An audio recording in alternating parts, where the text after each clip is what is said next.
در شهر کویته پاکستان روز پنجشنبه دکان‌ها بسته بودند. بعد کشتار یک چند مسلمان سنی مذهب در تاریخ 11 ایون، گروه اسلامی با نام اهل سنت و جماعت از تاجران دعوت کرد که روز پنجشنبه درهای دکان‌هایشان را باز نکنند.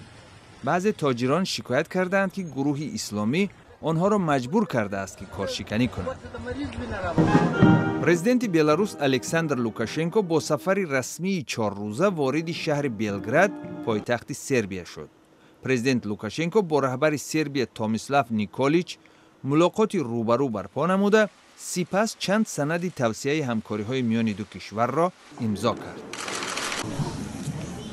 ورود فراریان از شرق اوکراین به منطقه رستاو روسیه فشاری نظررسی مالی آورده است. منصبداران رستاو از مقامات مرکزی روسیه درخواست نمودند که برای تأمین نیازمندی‌های پناهندگان از جنگ‌های شرق اوکراین به این ولایت ماهانه معادل $10 میلیون سرمایه فرستند.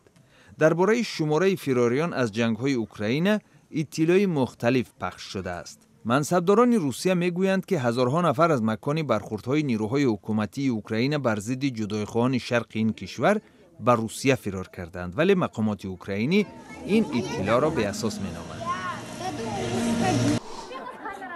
در قزاقستان خادمان شهر بایکنور در مرکز ولایت قزلورده جمع شده از حکومت قزاقستان حمایت حقوقشان را طلب کردند.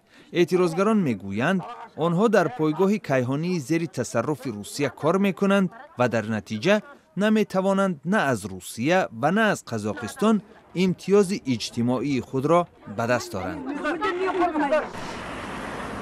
در بوسنیا و هرزگوین هواداران فوتبال آغاز جام جهانی را با افراختن پرچم‌های 32 کشور شریک در قوازمایی‌های نهایی آرا دادند.